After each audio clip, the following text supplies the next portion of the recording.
सोलापूर महानगरपालिका प्रशासनाने पाठवलेल्या प्रशासकीय अंदाजपत्रकात स्थायी समितीत 6 कोटी रुपये तर सर्वसाधारण सभेत 66 कोटी 33 लाखांची वाढ करण्यात आली आहे.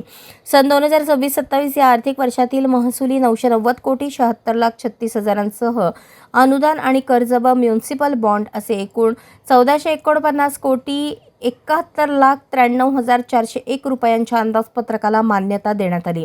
महापौर विनायक कोंड्याल यांच्या अध्यक्षतेखाली सोमवार 30 मार्च 2026 रोजी सोलापूर महानगरपालिकेच्या अंदाजपत्रकीय सर्वसाधारण सभा घेण्यात आली.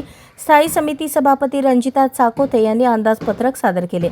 सभागृह नेते नरेंद्र काळे यांनी मुख्य सूचना तर MIMच्या गटनेत्या वहिदा भंडाले शेख आणि काँग्रेसचे नगरसेवक प्राध्यापक नरसिंह आसादे यांनी उपसूचना मांडली.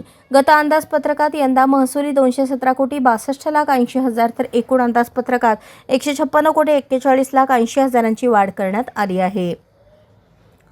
सन 2026-27च्या आर्थिक वर्षातील अंदाजपत्रकात महानगरपालिकेला मिळणारे उत्पन्न 990 कोटी 78 लाख 93 हजार 401 रुपये, शासन अनुदान 347 कोटी 92 लाख आणि महाराष्ट्र सुवर्ण जयंती नगरोत्थान महाअभियान पर्जन्य जलवाहिनी महापालिका हिस्सा कर्ज 29 कोटी 40 लाख, महाराष्ट्र सुवर्ण जयंती नगरोत्थान अभियान मलनिस्सारण योजना महापालिका हिस्सा कर्ज 71 कोटी 61 लाख आणि शहर अंतर्गत पाणीपुरवठा सुधारणा योजनेसाठी महापालिका हिस्सा म्युनिसिपल बॉन्ड स्वरूपात उभारण्यात येणार आहे.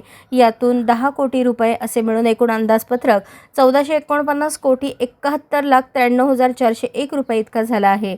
गतवर्षीच्या तुलनेत तब्बल 156 कोटी 41 लाख 80 हजारांच्या वाढीने 10% वाढला आहे.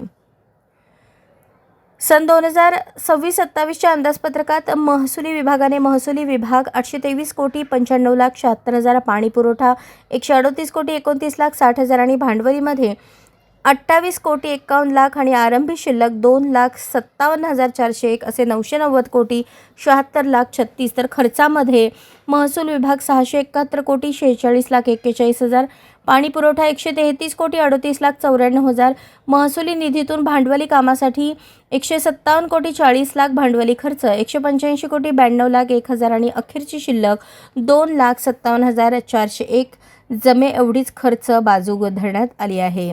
अंदाजपत्रक सादर करताना पुढील वर्षातील नियोजन आणि विकासाची दिशा ठरवणे, गरजेनुसार आवश्यक प्रकल्पांचा विचार करताना जमा व खर्च यात ताळमेळ घालणे आवश्यक आहे.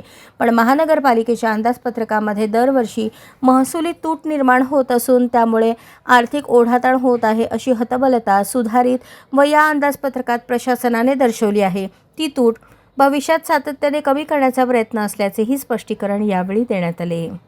अशाच नवनवीन अपडेटसाठी जनता राज्य न्यूज चॅनलला सबस्क्राईब करा, लाईक करा आणि शेअर करायला विसरू नका.